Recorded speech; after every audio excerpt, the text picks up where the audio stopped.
Welcome to the Optimistic Curmudgeon, where the best ideas win. I'm your host, Josh Herring. Today, my guest is Ferenc Horcher, a political philosopher and philosopher of art.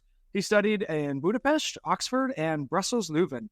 He is a research professor and the head of the Research Institute of Politics and Government at Ludovica University of Public Service in Budapest.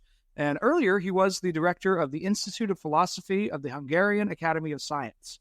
He regularly taught at the Jagiellonian University in Krakow and the Babes Bolyai University in Cluj-Napoca in Kolozsvár. He researched in Göttingen, Wassenaar, Cambridge, Edinburgh, and right here in the United States in Notre Dame. Dr. Horcher, welcome to the Optimistic Curmudgeon. Thank you, Josh. I'm happy to be with you. It is so exciting. I have thoroughly enjoyed following you on LinkedIn and on Twitter. You've always got great conversation, and I know we connected after I did an episode with Daniel Pitt a few months back, and you pushed that one out. And I was like, oh, let's talk about your book. So I'm so glad that we could get together today. I'm also happy, and Dan is a great friend, and we collaborate on a number of conferences and publications. So I have got great expectations from him. I think he is a rising scholar and a very diligent and motivated and ambitious and bright one. I think all of that is true. I really enjoyed learning about his time with Sir Roger and the journey he took through the English system. Well, Dr. Horcher, before we get into your latest book, tell us a bit about your journey. How did you come to study political philosophy and particularly the philosophy of art? And why do you continue to research in those areas? Mm-hmm. Yes, so I am a man of the past. I was born in the communist Hungary in 1964, so just 8 years after the 1956 revolution. So my children's day and youth was spent in communist Hungary, but I had the ability, the possibility to learn at the university level in the humanities, Hungarian and English language and literatures. And that brought me to Oxford, actually, with the help of the millionaire Hungarian George Soros, who had this scholarship scheme, which allowed me to go to Oriel College, Oxford in 1987-1988. That was a great experience for me. And I always felt, again, at home in Oxford or Cambridge, because later on I had the possibility to research on my doctoral thesis at Cambridge, at Trinity College, Cambridge, with István Hont, who was one of the great researchers of the Scottish Enlightenment, because my PhD was on the Scottish Enlightenment. And that was already after the transition. And my shift towards politics was made possible by that, because earlier I wanted to become a poet, but and perhaps a film director, which did not come true. But poetry is with me. I published 4 books actually, but the transition from communism to free political system, that was the experience of my lifetime. So I had to learn politics and political philosophy in particular. I learned it from István Hont and the Cambridge historians of political thought. So I'm basically a historian of political thought, and my main research fields are conservatism and liberalism. And I published on conservatism, the political philosophy of conservatism from 2020, and that's from Bloomsbury. And I published another volume, Political Philosophy of the European City, from Lexington Books in the US, and the recent one is on Scruton that you mentioned. That is such an interesting story. I think we're in the United States, at least, we are currently, in my view, at least, unfortunately, at this position where my generation is somewhat enamored with communism, with socialism. And we've sort of forgotten in mass. I don't think I have, but my generation has sort of forgotten that we had an almost 60 to 70 year experiment with Soviet style rule, and discovered to our chagrin that in fact it's not really great if the government centralizes all of these different parts of the human experience. So I'm grateful to hear you had a way to study in the West, and that seems like it really was a positive experience. So, what right. was it like going back? I'm Well, sorry. it Go ahead. was, as I mentioned, the early 90s and the middle of the 90s. I in the meantime got married, so my kids were at home, so I wanted always to go home, and I did so. And of course, that was an experience to get rid of the totalitarian heritage that we had, and try to turn back to our own track. And in fact, one of my research area became Hungarian political thought itself, because, after the Second World War, the Soviet Union occupied our country as it tries to occupy Ukraine right now. So we had to live with the Soviet yoke for 40 years.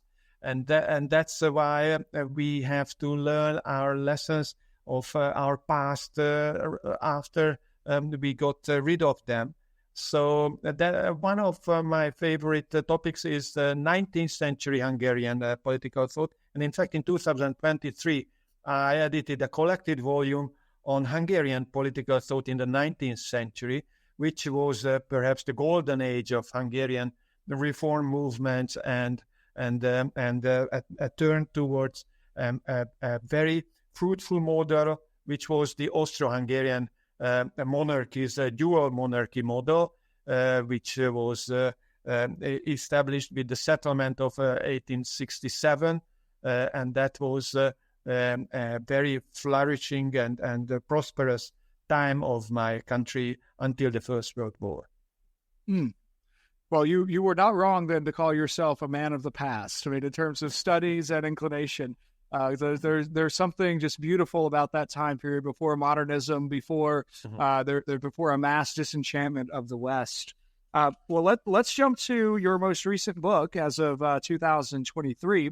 That book's title, for anybody who wants to go grab a copy, is Art and Politics in Roger Scruton's Conservative Philosophy with Palmgrave Macmillan. Excellent. We've got a great product placement there. Well, Dr. Horcher, tell us about the origins of this project. Why did you want to explore Scruton, and why did you want to pair art and politics?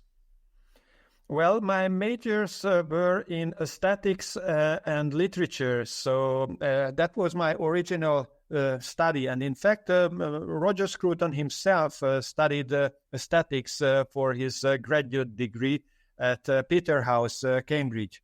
So we had a common interest, and we actually had the opportunity to give lectures together and to discuss issues at academic events like Liberty Fund conferences and conferences of the Vandenberg Society, which is a very nice forum of or opportunity for scholars all over Europe who are interested in conservatism, as well as also political activists, because Roger Scruton was a scholar and a political activist of conservatism, and as such he came to Hungary, and I actually met him there first in 1992 or 93, I guess it was, at Collegium Budapest, which was a recently established academic research institution, and I was the first year's junior fellow there.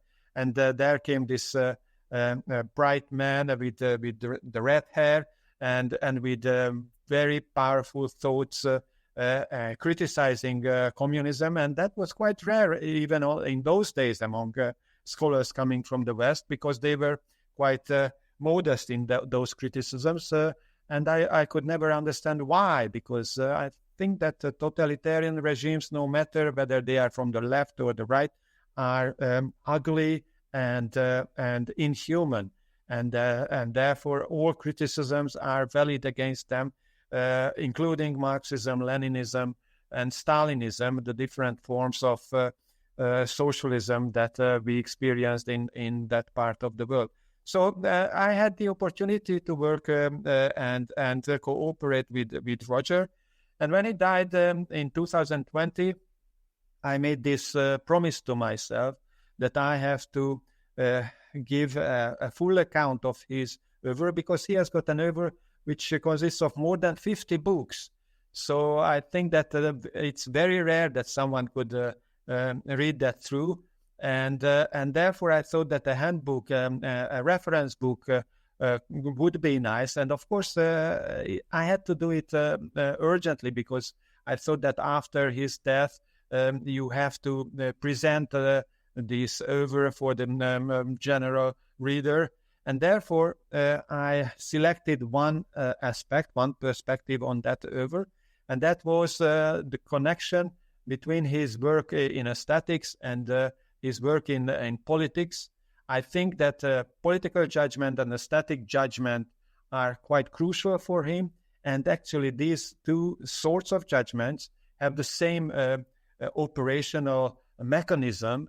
And therefore, it's very appropriate to try to make sense of them simultaneously in one book. And in this oeuvre, the Scruton oeuvre, you see that they combine in such beautiful books as England and Elegy, which gives you an elegiac, a literary format, sort of summary of the best achievements of the English past, including its politics and legal regimes, the common law of England. There's so much there. I want to ask you one follow-up question before we go on to a section particularly about your book. How is Scruton perceived amongst in the European Academy? I mean, I know him from the American context as a beautiful writer, as a philosopher, and as somebody who brings together a concern for architecture, art, philosophy, and politics. I'm not quite sure in the mainstream academy if he's terribly well known, but in American conservatism, at least among intellectual conservatives, I think he's very well known. Is he widely respected in the European Academy? It depends in which part of Europe and on the political spectrum as well, because he was a political activist, a very energetic and very powerful one.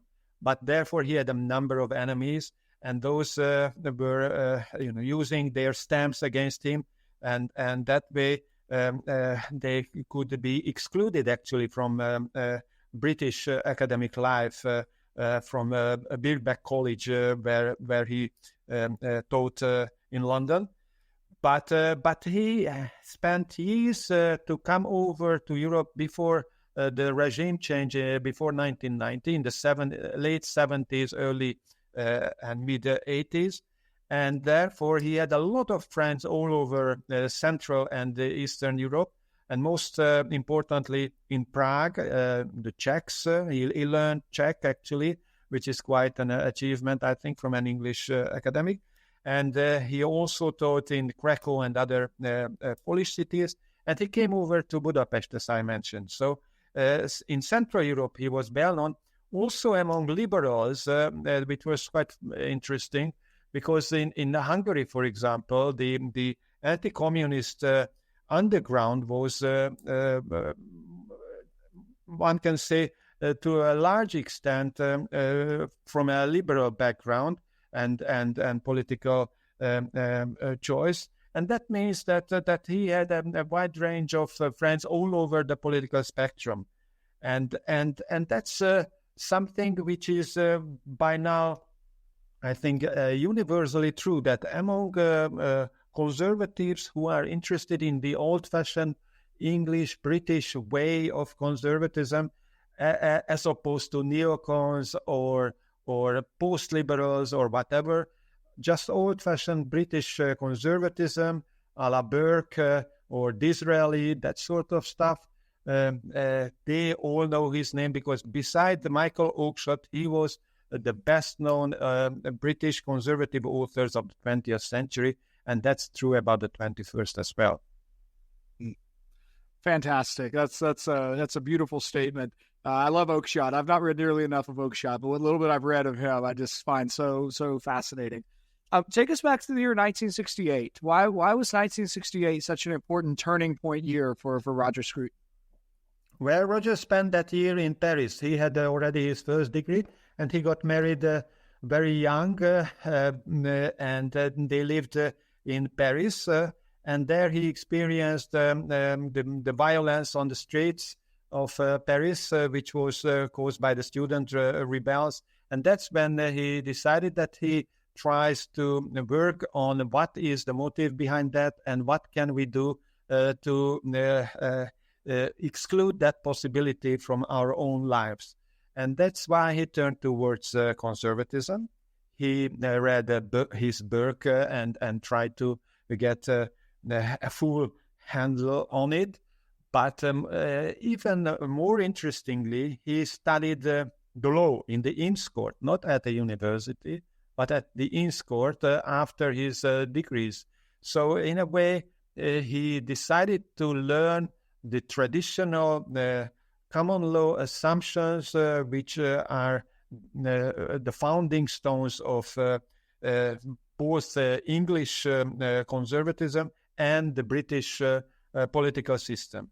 So he has got a first-hand knowledge of the legal tradition. That's, I think, a very strong point in his intellectual background.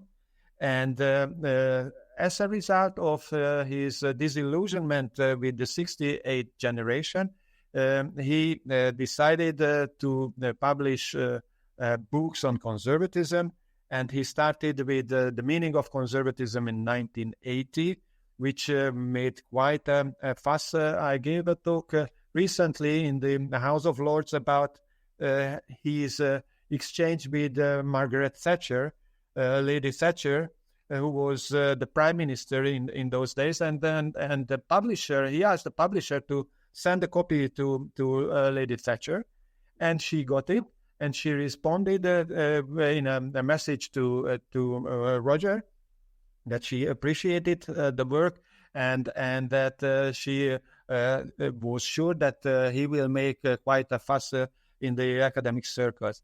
And that was quite a thing because, of course, Scruton was somewhat critical with Thatcherite neoliberal ideas in economic terms. As opposed to the social conservatism of the Thatcherite government. So, in a way, the Thatcher admired that young, radical, conservative talent who was ready to criticize him in her first year of government. So that was quite an interesting story, I would say. But that started his career as the main voice of British conservatism, and he published 4 further books in which he tried to summarize his political position, which of course shifted quite a bit, and which got also widened up towards nationalism. And that's something which is quite rare actually among English conservatives, but that must be connected to his interest in continental thought, because as I mentioned, he was an activist in Central Europe, and he learned about the national traditions of these small nations in Central Europe, and he decided to shift from a British conservative position towards an English conservative position. And in that way, he was a kind of a forefather of what came to be known as national conservatism a few years later, initiated by Joram Hazany and others. Oh, that's really interesting. I have several friends inside the contemporary national conservatism movement. I didn't realize that had a Scruton tie. I want to one follow-up question there. I don't think I've ever heard anybody talk about Scruton's marriage. What was his marriage like? Did he stay married for a long time? Was it a good relationship? Was it fraught with danger or travel, or what was that part of his life like? Well, Roger was quite young when he got first married with this Catholic lady, and they had quite a love affair, and it was a very powerful impression. But as it came, it went, and they realized that they couldn't live on, so they departed. And actually, then came a long period of staying in the desert, and that was followed by him meeting Sophie, the later Sophie Scruton, the later Lady Sophie Scruton, at a fox hunting event in the Cotswolds in rural England, and that was again a love at first sight, and that remained, and that was the right choice. And he always admitted that it was the second choice, and that he must have been guilty. You know that his own memoir, autobiography, is called Gentle Regrets, and that shows you that he was aware of his own mistakes, but he was quite determined to that the second one should work, and it did work. They established themselves at Sunday Hill Farm in near to Cotswolds, and that's where they brought up their two children, and that's where they lived until his death in 2020. Oh, thank you. Could you also tell us a bit more about the distinction between a British nationalism or British conservatism and the particular English conservatism you mentioned? I mean, I think I have a concept of what that would be in my head, but I'm not sure that my audience would be terribly familiar with the distinction that you're drawing there. Mm-hmm, mm-hmm. Well, of course, you have to realize that Britain is a united kingdom of different nationalities and different cultures, including political cultures as well as religious cultures. England, Scotland, and Wales, as well as the Irish. They had very different traditions, and the United Kingdom served as an umbrella through the institution of the church, as well the Anglican Church, as well as the royal seat and the royal crown. And that meant that British conservatism, as the conservatism of the whole United Kingdom, could not depend simply on English traditions, and therefore it was a kind of a mixture of different traditions, including the Scots, the Welsh, and the Irish tradition.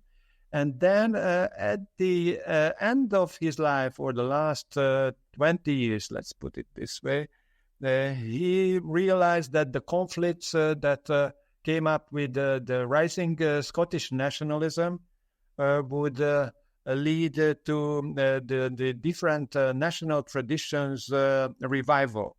And that's why he decided to work on his own community's national revival, and that's how he turned towards English conservatism as opposed to British one. Perhaps the most important issue here is the common law, because the Scots do not have the same common law as the English have, or the Welsh have, and that means that the common law is something that the English identify with. And if you want to understand their political culture, then the basic instincts of the English farmer, the English urban dweller, they are all belonging to that particular political culture, which is based on the common law and on equity. And these are the two pillars of English law as traditionally understood within England itself. Well, it sounds like Scruton's life and his work kept going in these very particular directions, which maybe is a good transition to a bit more of the focus on the active life. You mentioned several times now that Scruton had this really concern for active politics. He wasn't just an ivory tower philosopher. He was in some senses like ready to put boots to the ground and make things happen. What causes did Scruton support, and how did he kind of pair a scholarly knowledge with the practical work of politics? Yes, as we mentioned, it was the 68 experience that determined his thought and framework, and that was a framework that progressivism, the radical progressivism of the Parisian intellectuals like Sartre, or communist intellectuals like George Lukács, or some followers of structuralist ideologies like Foucault, or other major left-wing authors like Habermas in Germany. He wanted to balance that shift towards the left that came with the 68. And that's why he wanted to be, someone who takes care of British intellectual conservatism. And the stress is on both, on intellectual and on conservatism. So he wanted real conservatism, not simply free trade and liberal ideology, but getting back to traditional ways of solving problems, getting back to traditional institutions, and saving them against progressivist destructive tendencies. And that's why he established with his friends, some of them politicians, some of them intellectuals, the Salisbury Review, the journal of the Salisbury Group, of which he was a member. And that was quite a new initiative when he came out from Cambridge. And it was established by him and written mostly by him at the first a few issues. You find the majority of pieces written by him personally, because no one was so there was no no context, no environment, no ecology of conservatism on the intellectual level. Of course, the Tories were there, but they did not care much about the intellectuals anyway. That was part of the manifesto of conservatism, that you don't care about intellectuals as such. But if you want to be able to combat radical, progressivist, and destructive ideologies in the academic world, you have to do it intellectually as well. And that's his major insight into politics. And he had to become a practical journalist, a practical activist who went with the new issues to different communities, where he tried to make his work known among people. And it took not too much time to do so, because of course there were great scandals about the publications that he was ready to publish. Why? Because he did not accept the sort of watered down language of mainstream academia. He thought that you have to be able to speak out freely. So in that sense, he was a free speech person, and he remained so. And he thought that if he was fighting communism beyond the Iron Curtain, as he did, he wanted to fight communism in the university campus of England and Britain and the US as well. They did not let him do it too long for some time, but he was ready to take the scandals on his shoulders, and for a long time he could sustain, although they were quite nasty attacks against him. And some people argue that this did not help his health and his general way of thinking or mood, one would say. So that was his activism, the Salisbury Review, basically, and debating society as well, for Tory MPs and other Tory activists as well. So he tried to mobilize the Tory party, and for some time he was successful. And of course, from the 80s, it was the Thatcherite era, but he did not identify himself with that too much. So in a way, he was, he remained in opposition in that time as well, very interestingly, even though by the second half of the Thatcher regime, he could appreciate some of the achievements of the Thatcherite regime. That's such an interesting pairing of that deep concern for the intellectual rigor with a thorough awareness of the reality, the practical nature of life, and that the way people can live is at stake in the way we arrange towns and businesses and law. I think we're in the United States, even in the last at least 4 to 5 years that I've been actively paying attention to it, I've seen plenty of folks who would definitely be on the political right. Their answer to the modern university is essentially just defund the university. And to put all the effort into trade schools. There's not nearly as much of an effort to say, well, how do we combat bad political or bad philosophical theory with truth and with right political theory? So I appreciate you bringing us to that, to Scruton's attention to really bring those two things together. I think that's a great lesson for contemporary conservatism as well. That's right. I think by now people realize that it's all important to take the ideological issues seriously, because politics is not simply parliamentary tactics and policy issues.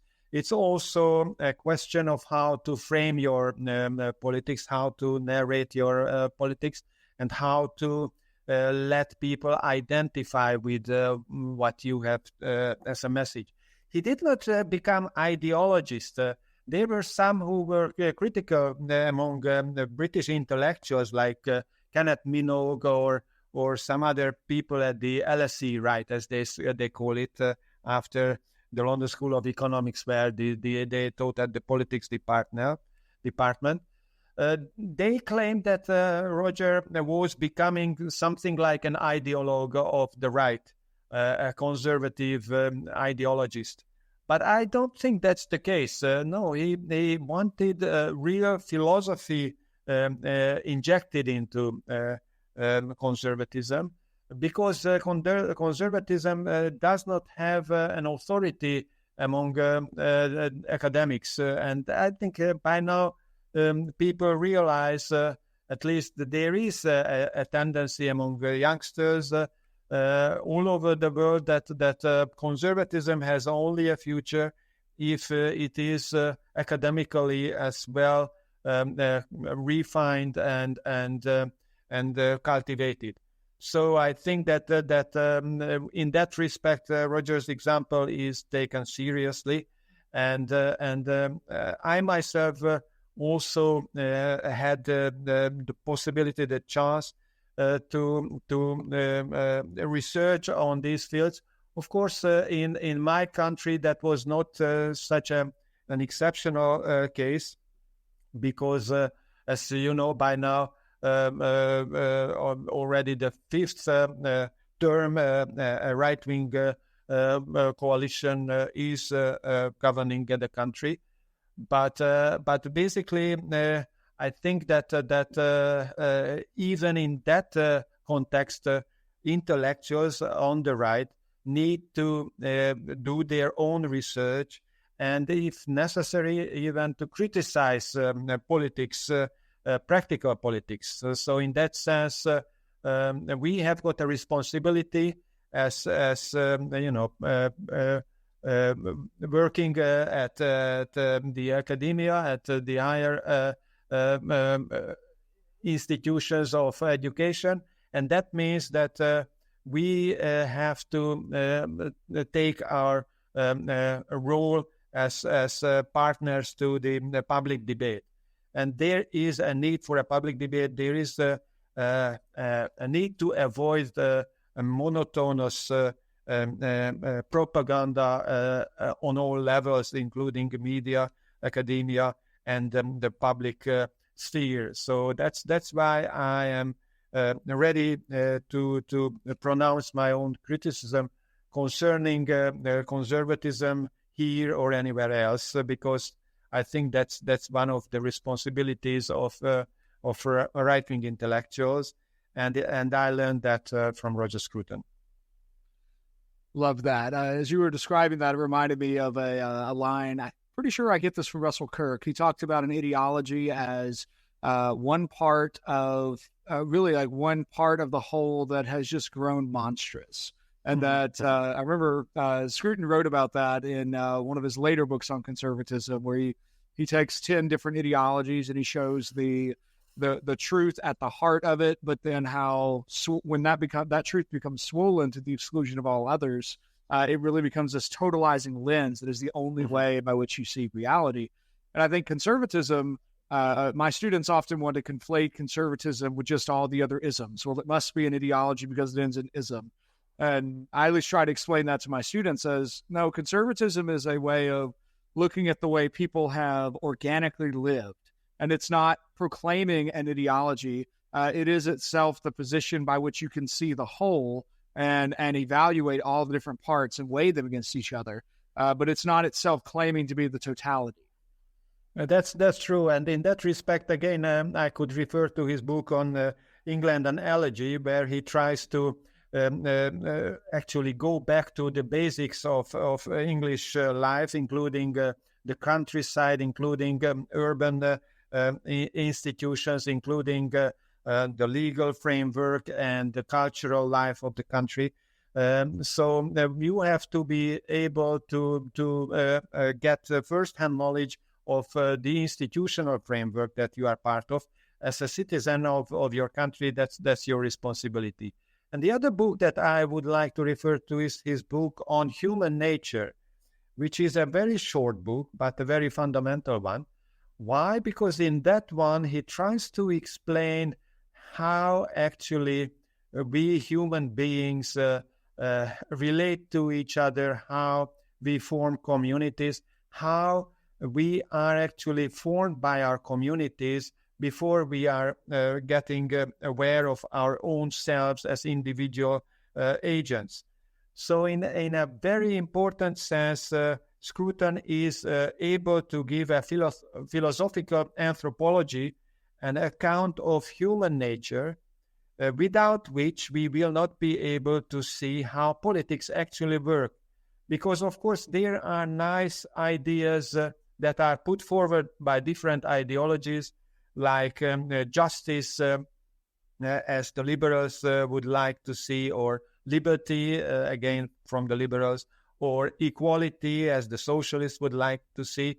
But these are, the ideas, and the realities are very different. And conservatives are in favor of the, starting out from the realities, from the common human nature that we have.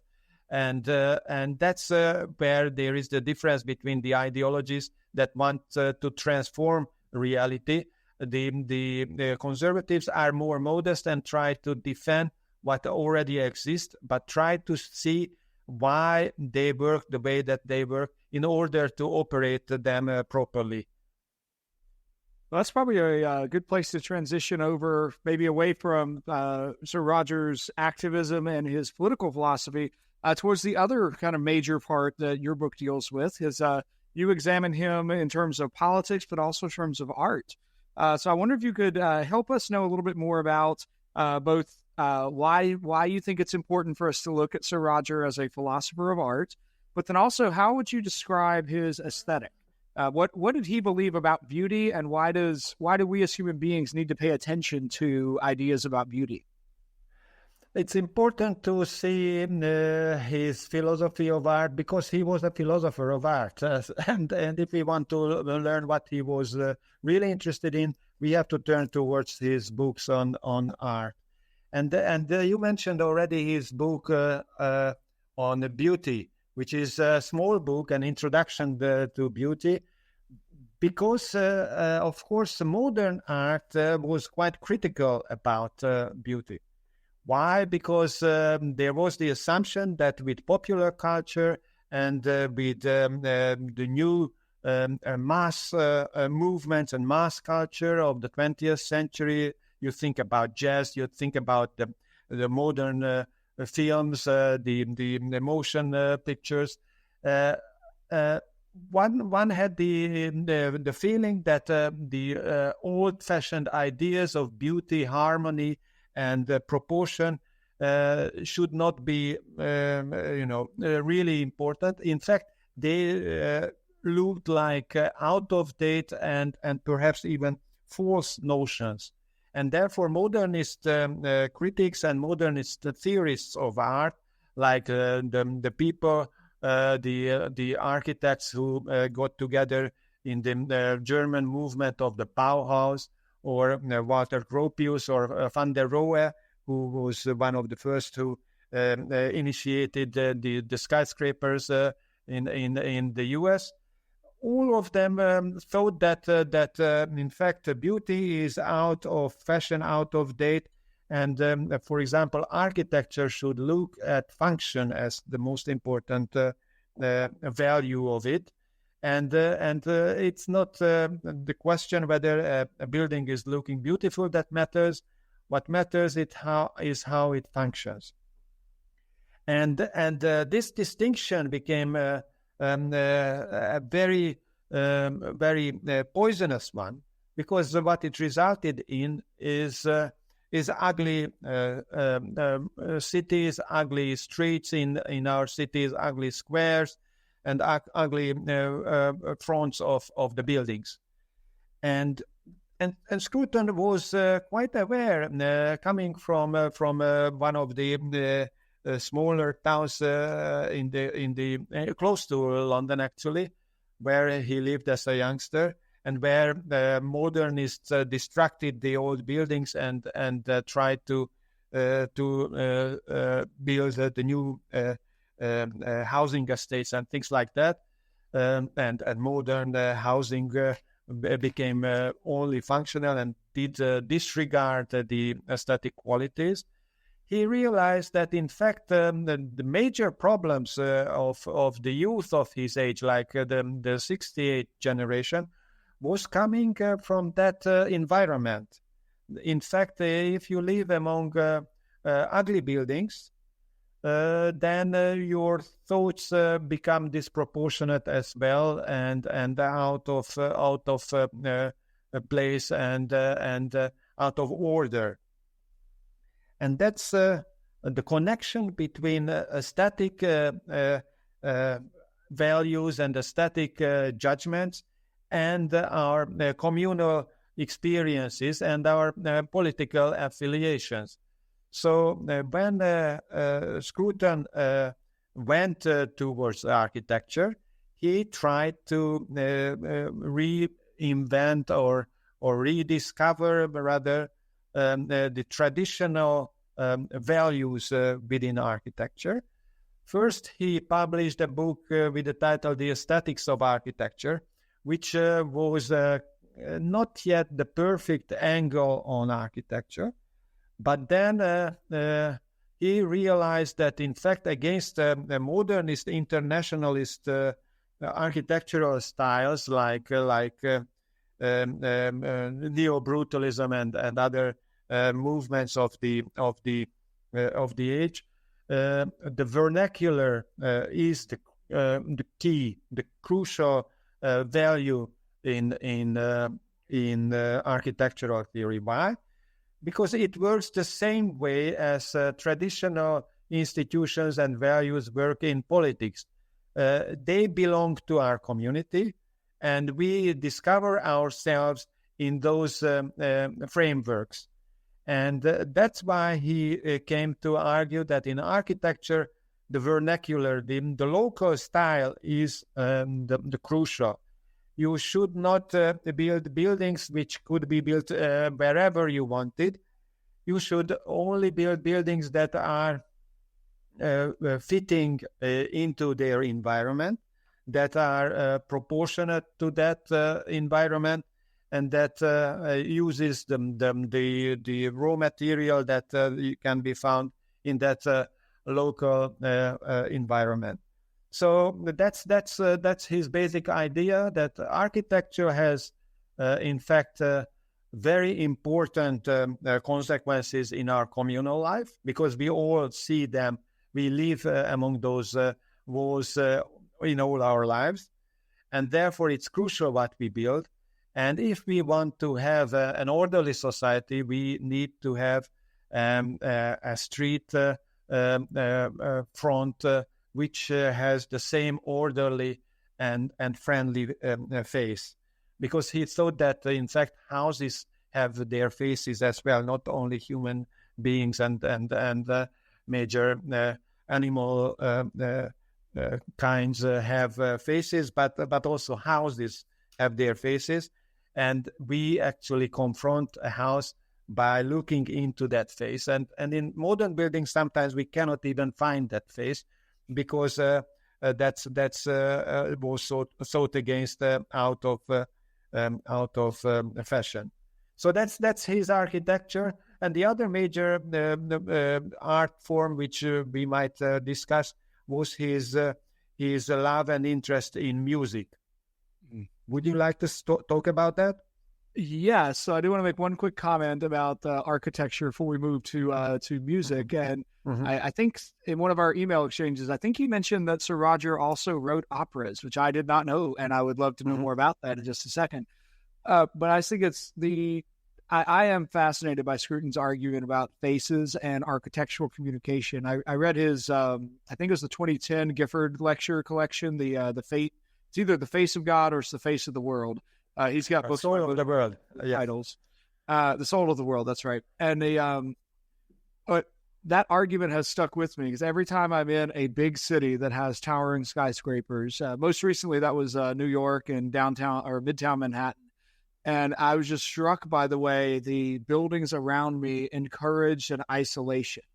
They did not encourage communal living, but it's as if the city was structured so that everybody is always rushing, and we're encouraged by the very structures of the architecture to ignore all the people around us.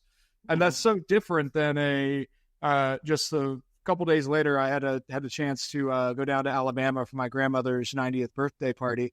And we drove through her small town. It's Athens, Alabama. It's nothing particularly special, except that it's a small southern town with traditional architecture, and the openness of the layout and the traditional design encouraged a movement towards each other instead of a movement away from each other. So I think it's a vastly underexplored question. Like, if Sir Roger is right, have we encouraged our own modern fragmentation through the architecture that we've grown up with in the West over the last 100 years?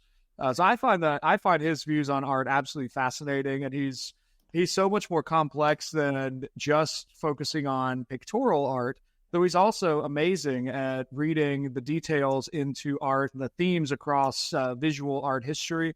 But then his arguments on architecture are also really interesting. Please do tell us a bit more about his views on music and where music fits into his overall theory. Yes, just one note on that comment that you made. I think that by now, actually, Roger Scruton got across the line with his ideas that in fact our streets need to be more friendly and more for community events, open to the public, and not just an empty space where we rush through in order to do our own business. And in that, I mean the new urbanism movement, which actually referred to Roger's work, and they invited him to a number of their events, and he is a reference point in that discussion, which is, I think, even today quite lively in the U.S. As for music, actually, it's also a communal art, and that's perhaps important in Roger's case, that both in architecture and in music, he is thinking about art forms which are enjoyed together with others. Because his basic assumption about liberalism is that it is mistaken when it takes human nature as basically individualistic, i.e. that we are happy on our own. His assumption is that, in fact, to live a full human life, we need to be embedded into our communities. We have to be able to think about ourselves as belonging to the family, to a local religious community, to our school, to our working place. All of that should be actual community experiences. And music is a communal experience as an art form. And that's one of his interests in music, one of the reasons why he's interested in music, and in particular in operas. That's partly the reason why he is interested in is that his favorite composer was Richard Wagner, the German 19th century opera composer. And Wagner, of course, is a huge question, and a lot of discussions are being paid to his artwork. Why? Because, of course, he had very powerful arguments, and he was not always really accepting, the general tone of the age. He was, in that respect, a romantic genius who wanted to excel and get distinguished, and he was distinguished indeed. But sometimes he made mistaken judgments, like his anti-Semitism, which Roger is quite critical about. But he thinks that Wagner, as an artist, is able actually to overcome his own mistakes as a human being, because as a human being, all of us are mistaken. But as a great artist, Wagner was able to repent. And the reason why Scruton thinks Wagner is important, and why he thinks that music is important, is that by now religion is, as a result of the secularizing tendencies of modernism, and in particular since 68, actually, so that again goes back to 68, we are left alone in our major or basic metaphysical desires or fears or emotions. And in that respect, art has a very important role to play in the postmodern environment as well, because through the help of artistic experience, through the experience of such complex artworks like Wagnerian operas, you are able to experience something transcendental, something which is beyond your everyday experience. And in that respect, it resembles, it's not the same, but it resembles the religious experience of an earlier generation. And although it does not fully substitute religion, it's perhaps a second best, as Scruton would argue, in order to be able at least to imagine for yourself that you are not simply a man of the everyday realities and your duties, but someone who can get better, who can get free, and who can be closer to the divine through the experience of the artwork, which is a communal experience, as I have to stress. As you were describing that, I was reminded of kind of two very different experiences of music. One of those was growing up in a Southern Baptist church in Tennessee, where I learned how to sing standing next to my dad in church and singing old hymns. And part of that was a cultural experience. It was also a religious experience, but and in that church environment, at least, all the kids were part of the church choir. And it wasn't really optional. It was just something like, if you're a kid in this church, you go to choir. And that reminds me of the kind of thing you're describing, where music is that that becomes a communal experience that we sort of organically grow into.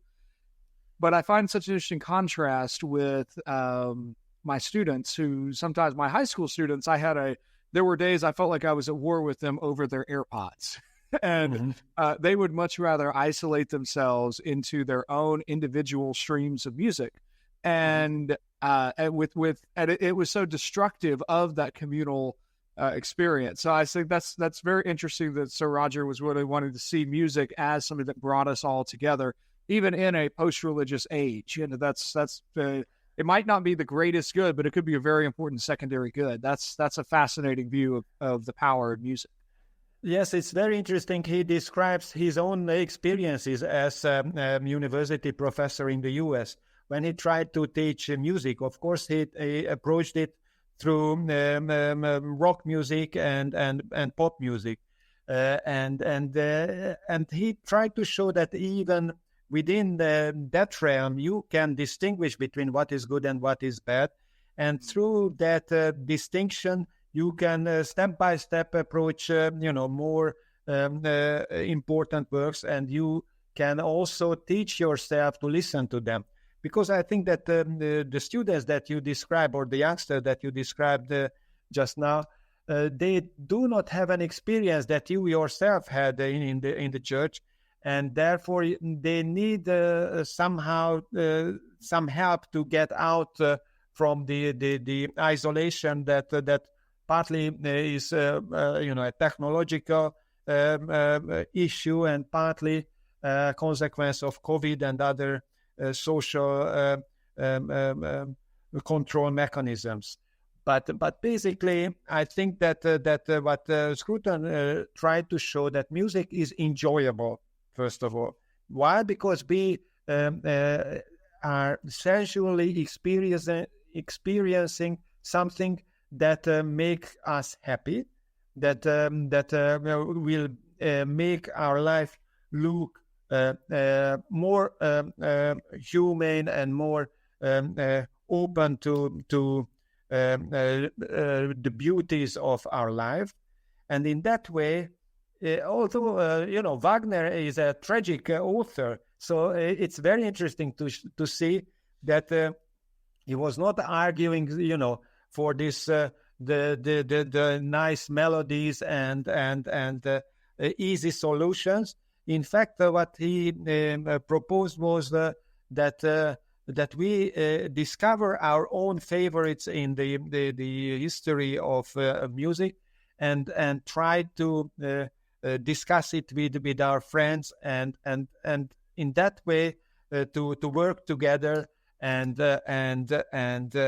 learn to enjoy things together. Like if you go to a concert, I think it's still something that youngsters sometimes do.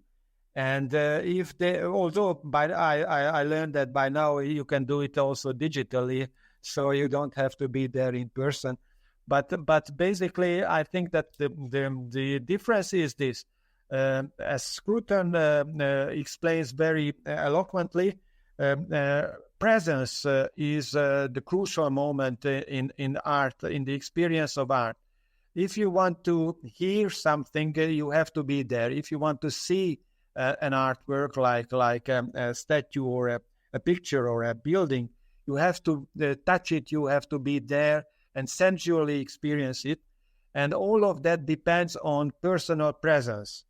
And most importantly, on an exchange between you and the object that you are looking at, and also an exchange with the others who are also looking at it or listening to the same thing. So if you go to a music concert with your friends, it's a communal experience of yours, and that will be much more closer to a humane experience than to listen to music from your ear sets. as you're describing that, I'm reminded of Hans Gadamer's concept of play and the idea of meaning being this space of play between the people who are interacting over whether it's a piece of literature or a piece of art or a song. That's somewhere in there.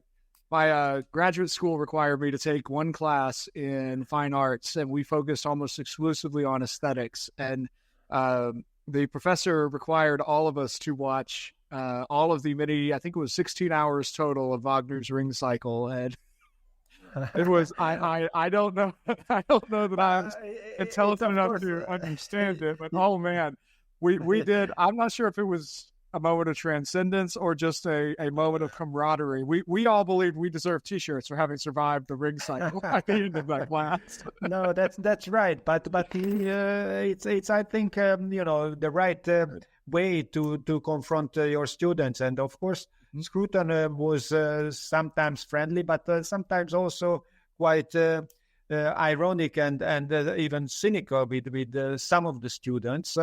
And that in his case worked, because what he gave it was his own personality. He did not pretend. He did not wanted to play the game of the famous professor. What he was interested in the other's real self. And for that, he provided his own self in the discussion. And I think that made it, much more convincing than simply just playing the role of a professor.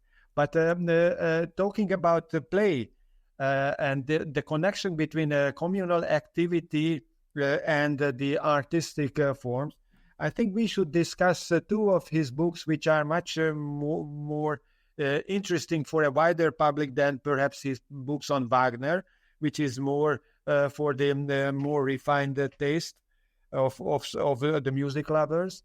And these are his books on hunting and the book on drinking. And both of them are communal events.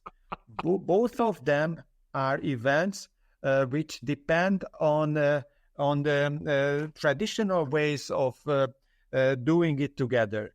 So fox hunting in England is something which is still practiced, and it's of course widely misunderstood by those who claim that it's an aristocratic hobby of the well-off.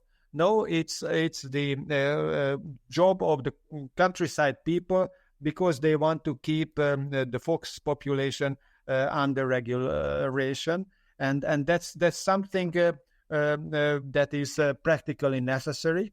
But it's also very important to keep traditional village communities and communities of a locality together.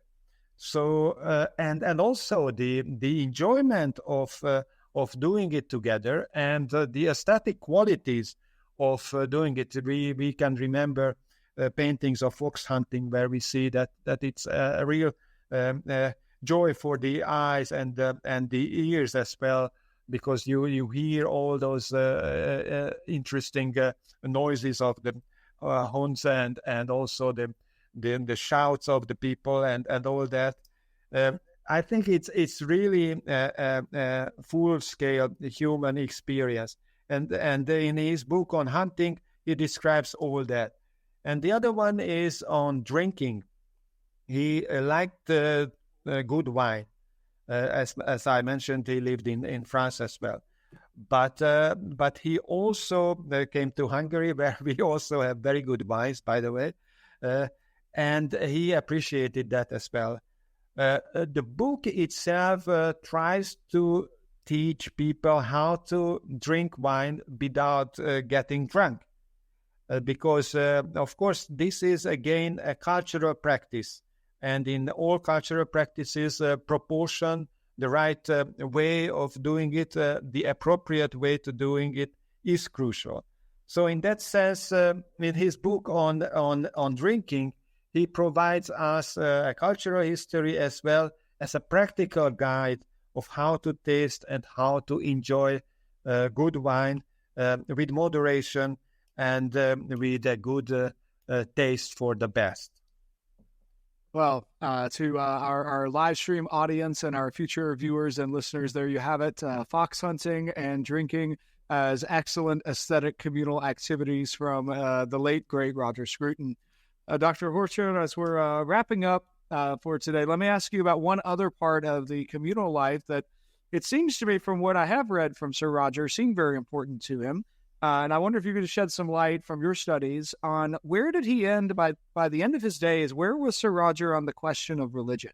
I mean, did he see religion as was he a good member of the Church of England because of his love of England? Did he see Christianity as the truth?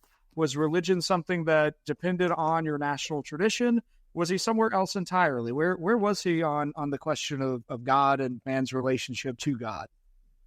As you mentioned, Josh, he published his lectures with the title "The Face of God" in 2012. So, in fact, the last 10 years of his life, he was in search of God, and in the other one, "The Soul of the World," he was, in fact, finishing that book with a chapter on "In Search of God," and he published a volume on our church. A personal history of the Church of England, because he was a Church of England person. But his religion is something that is still discussed, like in this book, which is the Religious Philosophy of Roger Scruton, a collection of essays. Why is he discussed? Because what he was providing was a kind of dilemma. He returned to his childhood religion at a late age, but as a philosopher, he remained a skeptic. Basically, because of his Kantian legacy, he thought that it's by reason we cannot actually learn God. That's impossible according to the Kantian paradigm. Human reason is not able to understand the transcendental. So what should be done? What is the solution to this dilemma? You want to return to your childhood religion, and you want to remain faithful to your professional career as a philosophical skeptic. His solution, his answer to this dilemma was this. He chose a little chapel in the countryside where he took part in the service every Sunday as an organ player. And he arrived on time, played and prayed together with the community, and then left after the service. And this way, he was what he was doing was practically following the advice, the rule of his religion, and this practical aspect of his religion took over the lead in his own personal religious life, from something like a philosophical account of religion. So in that sense, again, we see the two sides of him in a division of labor, his practical side as opposed to his contemplative life. As a political philosopher and a philosopher of art, his approach to religion was not direct. It could not lead to any fruitful religious philosophy. But through art, as I tried to explain, he was searching for a second best as a substitute for those who do not believe. And as for himself, he decided to follow the religious rituals of his church practically, disregarding whether he believed or not. He was just participating and doing the service for the community. And that way, he tried to get involved in the life of that religious community. It's such an interesting position to be at. And I mean, I love Charles Taylor's book, A Secular Age, in part because I think he describes so well the condition of modernity. And he leaves us at this question of really why in the year 2000 do you have plenty of people who embrace an irreligious position and don't feel like they've lost anything, where if you start at the year 1500, you don't really have any of those people in 1500 Europe. There's a noted sense of loss if there's any kind of loss of religious certainty. So I think that's a fascinating paradigm to end on. It reminds me of one of my favorite moments in the Gospels where there's a man who comes to Jesus and says, Lord, if you can, help my sick child. And Jesus doesn't miss a beat. He turns to the man and says, if I can. And the man says, Lord, I want to believe, just help my unbelief. And that's what I'm hearing, and as you're describing, is that Sir Roger has this philosophical conviction, and yet there's some part of him that wants the surety there. And he may not be able to get there on a level of philosophical rigor, and yet he's going to move to a point of obedience as far as he can. And there's something very honorable in that. I think so. I share that vision. And so I think that your comparison is quite valid and relevant for Scruton understanding as a philosopher, and also as a modest man who tried to be part of his community, even after communities are destroyed through modernity. Well, Dr. Horcher, thank you so much for coming on the show today. This has been a delightful conversation. How can people find and follow your work online? Well, look at my Twitter account, and also I can advise you to look at my academia.edu account. So if you go for academia.edu and put my name there, you will find a very large majority of my 400 publications that I wrote during the years. 400 publications. That is incredible. That's just an incredible number to be able to cite. Yes, I worked for 10 years as a journalist as well, but most of them are academic pieces, and including by now more than 10 books as well. Oh, wonderful. Well, thank you so much, Dr. Horcher, for sharing your research with our audience today. And thank you, dear listeners, for tuning in to another episode of The Optimistic Curmudgeon. My guest this episode has been Dr. Ferenc Horcher, research professor at Ludovika University of Public Service and director of the Institute of Philosophy of the Hungarian Academy of Science. If you like this episode, please leave us a 5-star review and share it with your friends.